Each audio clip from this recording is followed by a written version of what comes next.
falar um pouquinho então do metabolismo ósseo da vitamina D. Então, a fisiologia da vitamina D. A vitamina D, a principal fonte de vitamina D é a vitamina D3, que ela vem através da irradiação solar. Então, eu tenho 7-deidrocolesterol, que através dos raios ultravioletas ele vai ser convertido em vitamina D3. E a outra fonte de vitamina D são os alimentos. E aí vai ser a vitamina D2, né? Principalmente leite, derivados e peixe. E aí ele vai também pela corrente sanguínea. Essa vitamina, então, D3 e D2, vai ser convertida, então, no fígado, a primeira hidroxilação, através da 25-hidroxilase, em 25-hidroxivitamina D. Essa vitamina D, então, vai para os rins, e nos rins ela vai ser convertida, então, em 1,25 de hidroxivitamina D, ou seja, ela sofreu uma outra hidroxilação, e com isso pela 1-alfa-hidroxilase, e foi para 1,25 de hidroxivitamina D. Qual a vitamina D que a gente costuma dosar na prática clínica? É essa aqui, a 25-hidroxivitamina D. É essa que a gente vai avaliar se o paciente está com hipovitaminose ou não. Caiu na corrente sanguínea, então, a 1,25-hidroxivitamina D, ela vai ter suas ações nos órgãos-alvo. Existe uma conversão dessa 1,25-hidroxivitamina D pela 24-hidroxilase, que ela vai ser convertida em uma vitamina D não ativa, que é a inativação. E eu tenho o hormônio, o PTH, o hormônio da paratireoide, que ele ajuda nesse controle da vitamina D. Ele age o quê? Estimulando a conversão, então, de 25-hidroxivitamina D em 1,25 de hidroxivitamina D. Ou seja, o PTH, ele aumenta a conversão de vitamina D inativa em vitamina D ativa.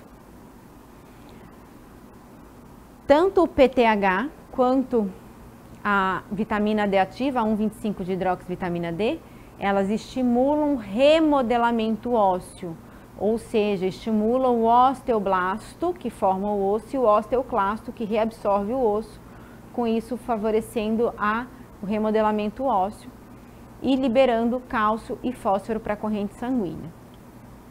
Essa 1,25 de hidroxivitamina D também age no intestino, aumentando a reabsorção de cálcio e fósforo.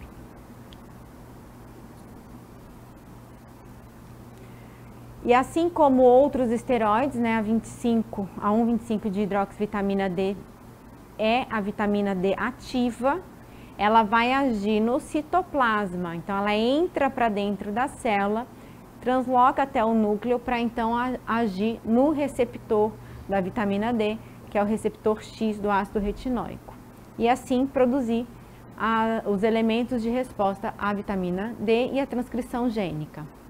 A principal ação da vitamina D é o controle da calcemia e da fosfatemia.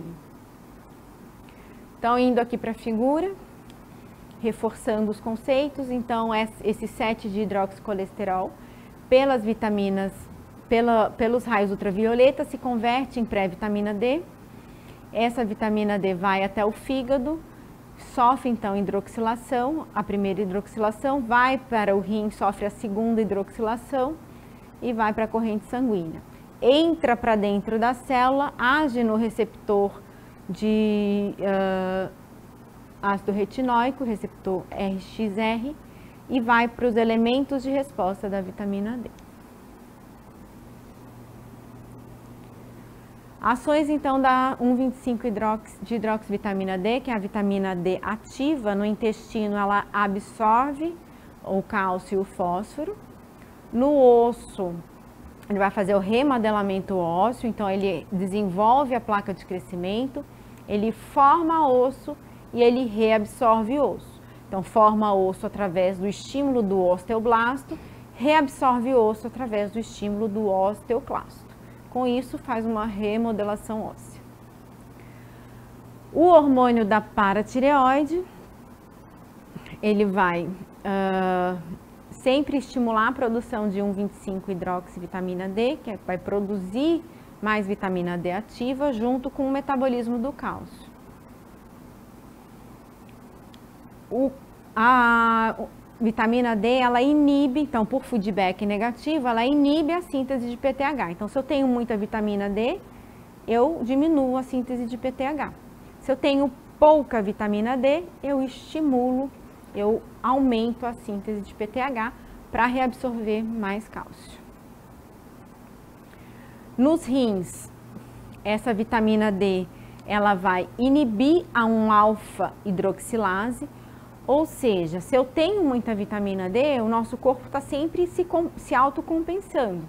Então, se eu tenho muita vitamina D, eu vou inibir a enzima que converte vitamina D inativa em ativa. E ela estimula a degradação dessa vitamina D. Então, a própria vitamina D controla o metabolismo dela mesma, estimulando a degradação e inibindo a formação. Além disso, aumenta a reabsorção de cálcio e aumenta a reabsorção de fosfato. Então, essa é a função da vitamina D. O PTH. O PTH, ele regula também a homeostase, principalmente do cálcio. Então, ele vai garantir que tenha cálcio no osso. Então, no osso, ele vai aumentar a reabsorção óssea, ou seja, para pegar cálcio desse osso e mandar para a corrente sanguínea. Ele aumenta a atividade osteoclástica, ou seja, quebra osso e forma cálcio, libera cálcio e fosfato para a corrente sanguínea. Tem uma ação anabólica, ele diminui a apoptose dos osteoblastos e aumenta a formação, a proliferação desses osteoblastos. Então, tem mais osso sendo formado. Nos rins, o PTH diminui a reabsorção de fosfato, mas aumenta a reabsorção de cálcio. O PTH estimula a 1-alfa-hidroxilase. O que a 1-alfa-hidroxilase faz? Transforma a vitamina D inativa em vitamina D ativa. Então, o PTH, no final das contas, estimula o aumento da vitamina D no sangue. E inibe a 24-hidroxilase, ou seja, ele inibe a degradação dessa vitamina D. E aí vamos para a parte polêmica. Então, o que eu vou passar aqui para vocês é o que está sendo recomendado pelas principais sociedades. É polêmico porque tem muita gente que acaba repondo vitamina D quando não tem indicação. Então, a recomendação pela SBEM, Sociedade Brasileira de Endocrinologia e Metabologia, é acima de 20. Então, menor que 20 é considerado deficiente, entre 20 a 30 não há, pela SBEM, recomendação de reposição em adultos saudáveis.